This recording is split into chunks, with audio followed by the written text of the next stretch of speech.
नमस्कार, मी सुरेश चिरडे. आपण पाहतात महाराष्ट्र 24 न्यूज. रामगिरी महाराजांना अटक करा, दिग्रज शहरातील मुस्लिम समाजाचे निवेदन. तर देशात व राज्यात होत असलेल्या लैंगिक अत्याचाराचा केला निषेध.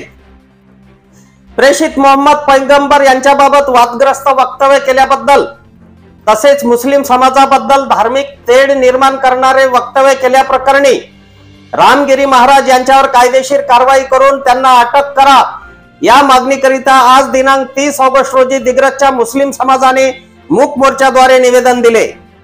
दिग्रजच्या जामा मस्जिद पासून मूक मोर्चा यादगार चौक, कच्ची चौक, डॉक्टर बाबासाहेब आंबेडकर पुतळा, बाराबाई मोहल्ला, जुना बसस्थानक मार्गे तहसीलवर पोहोचला. मौलाना सय्यद अबू जफर, हाफिज सय्यद जुनेद, मौलवी सादिक साहब, सय्यद अकरम सय्यद उमर, फिरोज खान, नूर मोहम्मद खान, हाजी गुलाब खान, रुस्तम पप्पूवाले, रमजान पटेल यांच्यासह हजारो मुस्लिम बांधव हातामध्ये तिरंगा, काळे ध्वज व फलक घेऊन मूक मोर्चात सामील झाले. तहसीलदार डॉक्टर अर्जुन पवार यांना निवेदन देण्याआधी अनेकांनी आपल्या यावेळी प्रतिक्रिया दिल्या. हिंदुस्तानी मुसलमान का दर्द अपने प्रशासकीय अधिकारियों के पास रखना चाहता हूं. देखिए, ये देश संविधान से चलता है. इस देश में लोकशाही है. ये देश कायदे और कानून से चलता है. हमारे कौम की बड़ी बदनसीबी है कि जिस गुस्ताखे रसूल रामगिरी महाराज ने रसूल की शान में गुस्ताखी की, हमारे इस्लाम के शान में गुस्ताखी की, उस पर पुलिस स्टेशन में एफआईआर रजिस्टर हुआ. लेकिन हमारी अपनी कौम की बदनसीबी है, हमारे प्रदेश की बदनसीबी है क्या संविधान के उच्च पद पर बैठा हुआ हमारा प्रदेश का मुखिया उस आरोपी के पास जिसने रसूल की शान में गुस्ताखी की, जिसने धार्मिक तेढ़ निर्माण किया, मुसलमानों की धार्मिक भावना को दुखाया, उनसे मिलने जाता है, जबकि वो आरोपी है, उस पर पहले ही एफआईआर दाखिल हो चुकी थी. और उस पर भी ये कहता है कि गिरिराज महाराज को पूरी सिक्योरिटी दी जाएंगी, उनके बाल को भी धक्का नहीं लगेगा.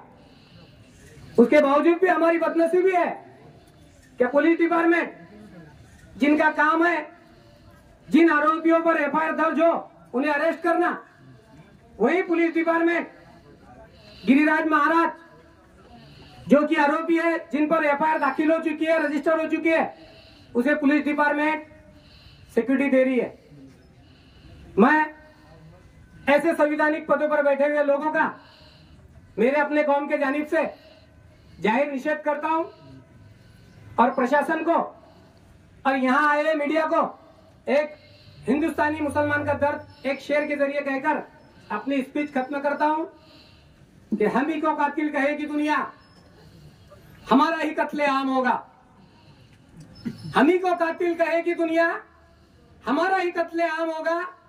हम ही कुएं खोदते फिरेंगे और हम ही पे पानी हराम होगा. इसके बाद सिर्फ उलमा आपसे रूबरू होंगे. मैं उलमा हजरत से गुजारिश करता हूं कि वो अपनी कौम से राब्ता कायम करें. नहमदुहु व नसल्ली अला रसूलिहिल करीम, अम्मा बाद. अऊज़ु बिल्लाहि मिनश शैतानिर रजीम, बिस्मिल्लाहिर रहमानिर रहीम. क़ाल अल्लाहु तआला फ़िल क़ुरानिल मजीद वल फ़ुरक़ानिल हमीद,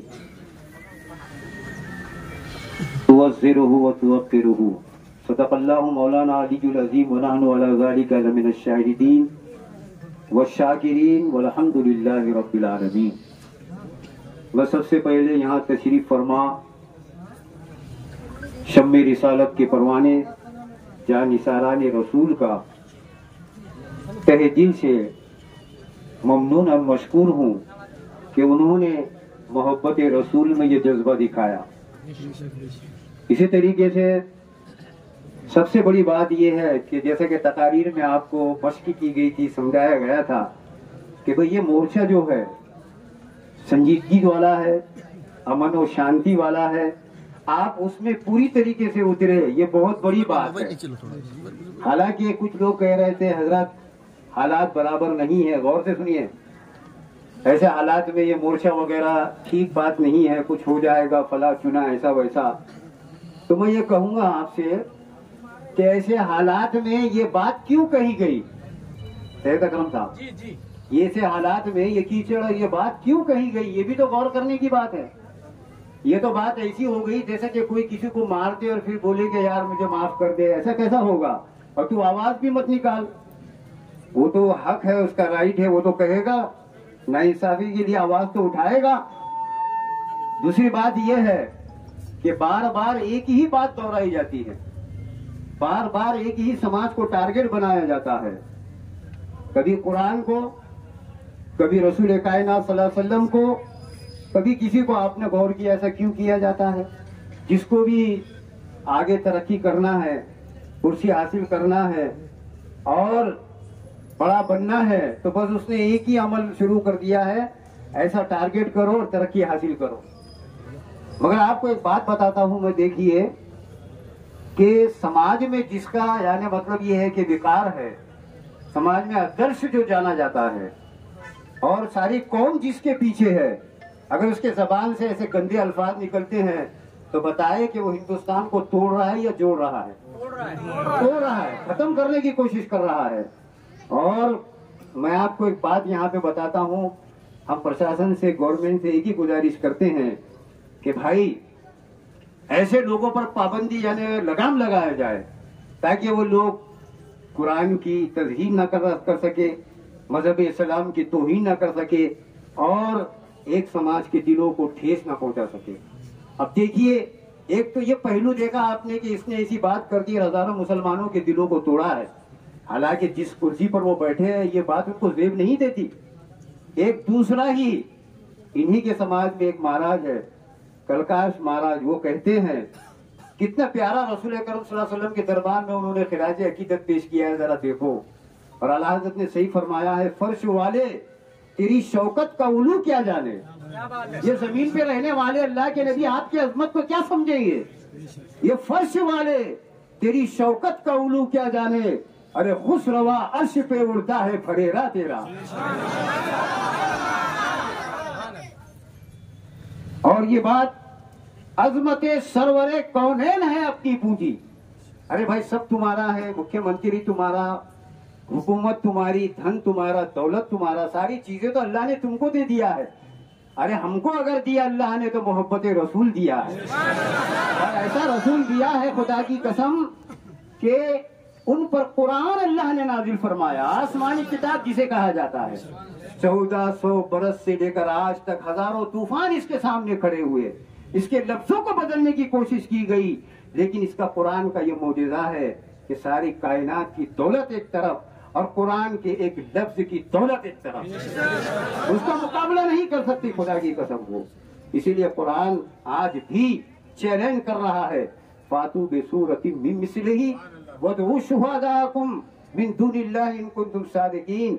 ए कुरान को झुटलाने वालों, रसूल आजम को झुटलाने वालों, या आसमानी दीन को झुटलाने वालों, अगर तुम अपने दावे में सच्चे हो तो कुरान के मिसल एक आयत तो ले आओ। कयामत तक के लिए कुरान ने चैलेंज कर दिया है, मगर उस चैलेंज को आज भी किसी ने कबूल नहीं किया। 3 आयतें क्या, 2 आयतें, 1 आयत भी नहीं ला सके।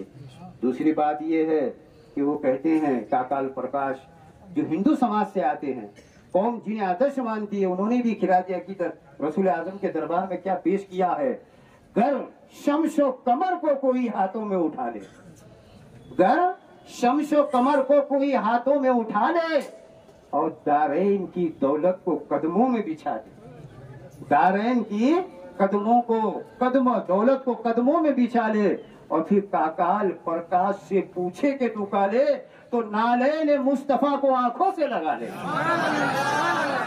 ऐसे भी है खुदा की कसम जो उनके दरबार में खिराज अकीदत पेश करते हैं। अब रसूल आज़म सल्लल्लाहु अलैहि वसल्लम के ताल्लुक से क्या बयान करूं, हुजूर खुद अबू बकर सिद्दीक से फरमाते हैं, ला यारिफनी हकीकतन गैर रब्बी, ए अबू बकर सुन ले मुस्तफा के हकीकत को, मेरे हकीकत को अल्लाह के सिवा किसी ने नहीं जाना, किसी ने नहीं जाना है। और ये शम्मे रिसालत के परवाने जो यहाँ जमा हुए हैं, आज हमारे पास दौलत नहीं है दुनिया की, हुकूमत नहीं है दुनिया की, लेकिन हमारे पास सबसे बड़ी दौलत है, वो है ईमान की दौलत, वो है रसूल आज़म की दौलत, जिस पर मुसलमान मर सकता है, मिट सकता है। और अगर हमसे ये भी अगर छीनने की कोशिश की जा रही है और फिर आवाज भी ना उठाए, ऐसा नहीं हो सकता। हमारा हक है, जो रसूल आज़म को बुरा बोलेगा हम उसके खिलाफ खड़े हो जाएंगे। और मैं खास हिंदुस्तान के वजीर आज़म, यहाँ की हुकूमत से कहना चाहता हूँ कि ऐसे लोगों पर लगाम लगाए। ये बड़े बड़ी गाड़ियों में घूमने वाले या यानी रोज गाड़ियां बदलने वाले यूं नहीं है, इनका सिर्फ खुदा की कसम सियासी पहलू ये होता है कि ये रसूल आज़म को बुरा बोलते हैं, कुरान को छुटलाते हैं और फिर अपना उरूज हासिल करते हैं। और मैं हकीकत में एक बात कहूंगा कि तू मिटा है ना मिटेगा कभी चर्चा तेरा, जबकि तुझको बढ़ाए अल्लाह तेरा तेरा। मिट गए मिटते हैं मिट जाएंगे एक रोज, मिट गए मिटते हैं मिट जाएंगे एक रोज। तू मिटा है ना मिटेगा कभी चर्चा तेरा, तू मिटा है ना मिटेगा कभी चर्चा तेरा। और जिसे मिल गया कमली वाले का दामन, उसे दो जहां का खजाना मिला है। और भला भाग जन्नत को वो क्या करेगा, मदीने में जिसको ठिकाना मिला है। किसी को जमाने की दौलत मिली है, किसी को जहां की हुकूमत मिली है। मैं अपने मुकद्दर पे कुर्बान जाऊं, मुझे यार का आस्ताना मिला है। जिसे मिल गई उनके दर की गदाई, उसे दौलते दो जहां हाथ आई। और दरे मुस्तफा तक है जिसकी रसाई, शफाअत का उसको बहाना मिला है। और खुली हवा के दिए कब के बुझ गए होते, खुली हवा के दिए कब के बुझ गए होते। अरे कोई तो है जो इन हवाओं के पर कतरता है, कोई तो है जो इन हवाओं के पर कतरता है। अल्लाह तबारक व तआला तुम्हारी मोहब्बत को सलामत रखे। मैं ये दो लफ्ज बोलकर अपनी तकरीर का एहतराम करता हूँ। वमा अलैना इल्लल बलाग वमा तौफीक इल्ला बिल्लाह अल अज़ीज़ अल अज़ीम।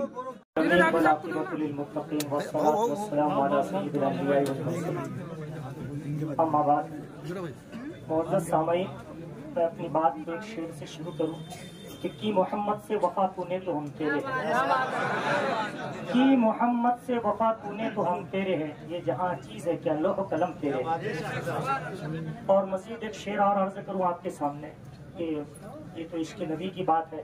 दर किबरिया पे झुकाओ सर, दर मुस्तफ़ा पे झुकाओ दिल। दर किबरिया पे झुकाओ सर, दर मुस्तफ़ा पे झुकाओ दिल।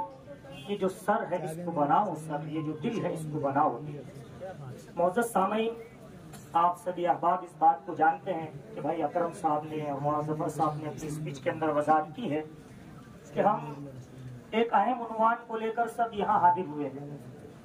सबसे पहली बात तो ये समझ लें कि हम हुकूमत को भी बताना चाहते हैं और हाजिर मजमे को भी ये बात बताना चाहते हैं कि मुहम्मदुर रसूलुल्लाह सल्लल्लाहु अलैहि वसल्लम की मोहब्बत हमारे ईमान का जुज़ है कि बगैर इस मोहब्बत के ईमान की तकमील नहीं हो सकती।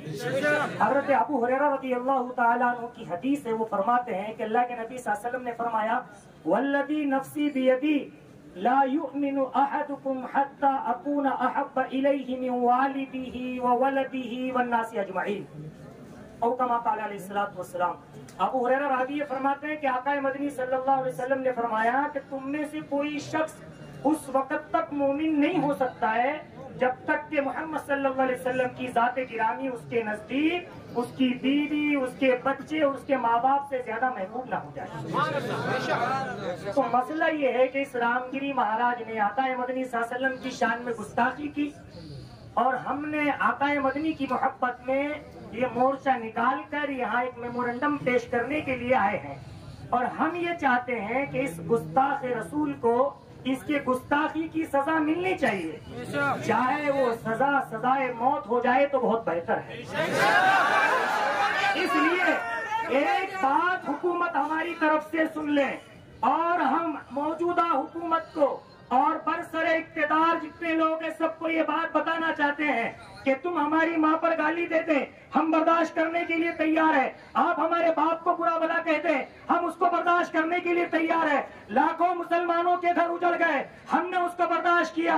आपने अलग अलग हमले किए, हमारी जानों पर हमले हुए, हमारी बेटियों पर हमले हुए, मुल्क के हालात खराब होते रहे, सारी चीजों को हमने बर्दाश्त किया। लेकिन अब अगर मोहम्मद सल्लल्लाहु अलैहि वसल्लम की शान में गुस्ताखी का सिलसिला शुरू रहा तो हम अपने जान की बाजी लगाने के लिए तैयार हैं। हम मौजूदा हुकूमत को ये बताना चाहते हैं कि हमारी मुसलमानियत और हमारा ईमान उस वक्त तक मुकम्मल नहीं हो सकता है जब तक कि मोहम्मद सल्लल्लाहु अलैहि वसल्लम की मोहब्बत और आपके जान पर जान देने के लिए हम तैयार न हो जाएं। हजरत अमीरुल मोमिनीन हजरत उमर, सारी दुनिया आपके इंसाफ को जानती है। आकाए मदनी ने आपके हाथ को पकड़ा, इस तरीके से पकड़ा और फरमाया, उमर क्या कैफियत है दिल की? कहने लगे आकाए मदनी, मेरी बीवी और मेरे बच्चों के बाद आपकी मोहब्बत मेरे दिल में है। अल्लाह के नबी ने फरमाया, उमर तुम्हारा ईमान मुकम्मल ना हुआ जब तक कि मेरी मोहब्बत तुम्हारे दिल में सबसे ज्यादा ना हो जाए। इसलिए हमने सारी चीजों को बर्दाश्त किया। वक्फ बोर्ड पर मसला, ट्रिपल तलाक और इसके अलावा जो है कई मसाइल एनआरसी के जरिए, इसके जरिए आए दिन मुसलमानों को जो है छेड़ा जा रहा है इस मुल्क के अंदर। और याद रखना, ये छेड़छाड़ इस मुल्क के अमन और अमान को खत्म कर रही है। क्यों नहीं लाया आपने गांधी जी वाला हिंदुस्तान, कि उस जमाने में अमन और अमान था। आप मेरी बात से मुत्तफिक होंगे, मैं इस बात, मेरा इतना ऑब्जर्वेशन है, कोई मुत्तफिक रहे ना रहे, मैं हुकूमत को यह बात बताना चाहता हूँ, आज से 4-5 साल पहले मुल्क के अंदर ऐसा अमन और अमान था। कोई आदमी यहाँ से दिल्ली में और राजस्थान में, हरियाणा में अगर ट्रेन के जरिए सफर करना चाह रहा है, अकेला आदमी अमन और अमान के साथ सफर करता था। लेकिन अब कोई मुसलमान अकेला सफर अमन और अमान के साथ नहीं कर सकता है। क्या मसला है? सिर्फ दाढ़ी, टोपी, लंबे कपड़े और ये जुब्बा, इससे ऐसी एलर्जी और ऐसा एक फसादी निजाम कायम हो गया हिंदुस्तान के अंदर कि बच्चे के जबान पर जहर। और हिंदू और मुस्लिम, मैं हुकूमत को ये बताना चाहता हूँ कि इस मुल्क के अंदर अमन और अमान अगर कायम करना चाहते हैं तो ये रंगारंगी तहजीब को बाकी रखना होगा, कि इसी के अंदर है ये तिरंगे के 3 रंग और एक दूसरे के त्योहार में हाजिरी, और मुसलमान हिंदू भाइयों को रिस्पेक्ट दे, हिंदू भाई मुसलमानों को रिस्पेक्ट दे। अगर ये निजाम कायम रहा तो ये मुल्क कायम रह सकता है, वरना मेरे बुजुर्गों वो दिन दूर नहीं है कि फिर से जैसे अंग्रेजों की गुलामी से छुड़ाया गया था, ये मुल्क दोबारा गुलामी की तरफ जाएगा। इस मुल्क के अंदर क्या अकाबरीन की कुर्बानियां रही है, कैसी कुर्बानियों से इस मुल्क को सींचा गया है। इसलिए हम मौजूदा हुकूमत को ये हमारी तरफ से पैगाम देना चाहते हैं कि वो हमारी बात को समझ ले।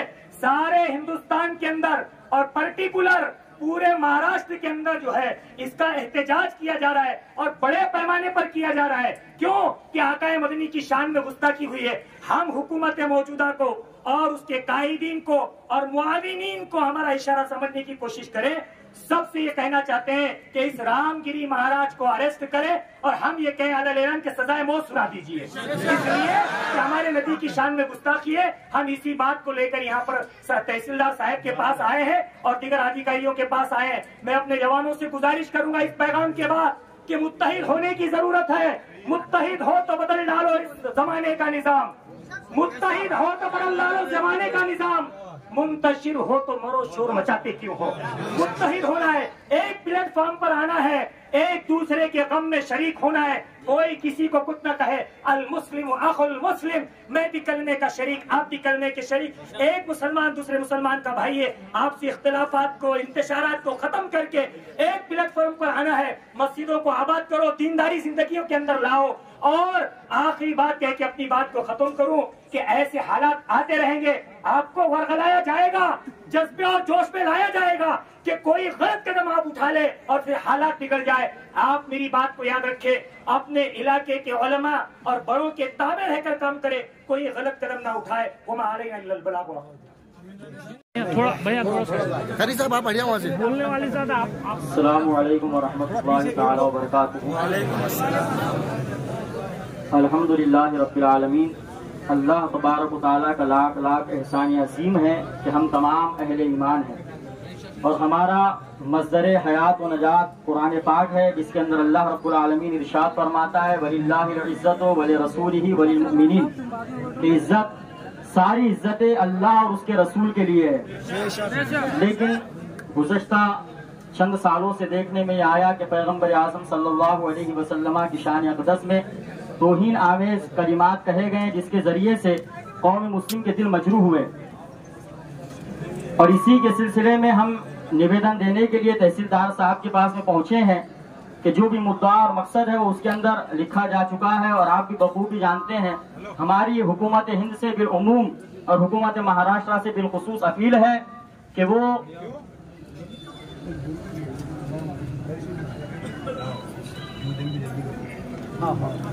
जो निवेदन पेश किया गया उसके अंदर एक बात का और जिक्र करना चाहूंगा कि हुकूमत हिंद से कि भाई वो रामगिरी महाराज को जल्द अज जल्द गिरफ्तार करे और कैफरी किरदार तक पहुंचाए, और साथ ही मुल्क हिंद के अंदर इस्मतें और इज्जतें लूटी जा रही है उसके खिलाफ भी एक ऐसा अजीम कानून बनाया जाए कि जिसके जरिए से हुजूर की भी इज्जत बरकरार रहे और मुल्क की बच्चियों की भी इज्जत बरकरार रहे।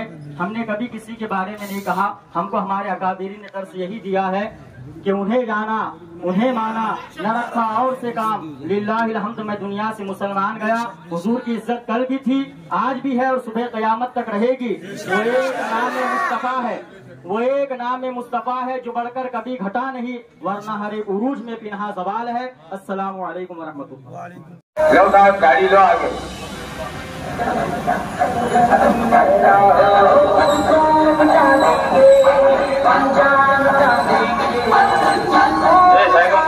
बैनर के सामने कोई भी नहीं रहेगा।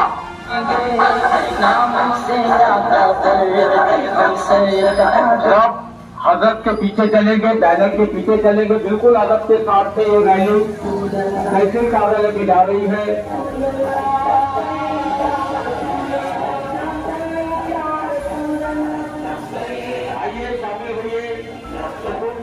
अदब के साथ आज के रैली में सीधा 12 भाई मोहल्ला होते हुए पूरा बगीचा होटल बनवा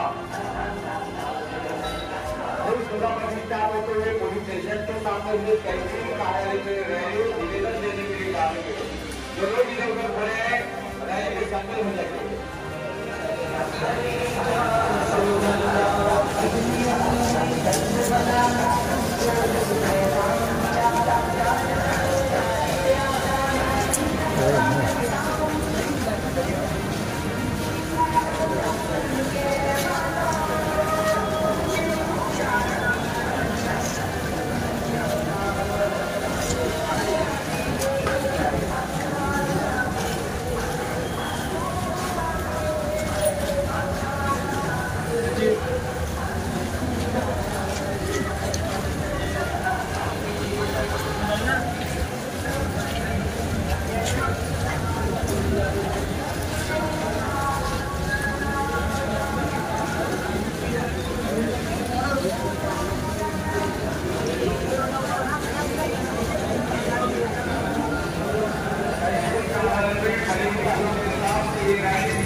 अफजल खान, ऋषिकेश हिरासह मी सुरेश चिरडे, महाराष्ट्र 24 न्यूज दिग्रस, यवतमाळ।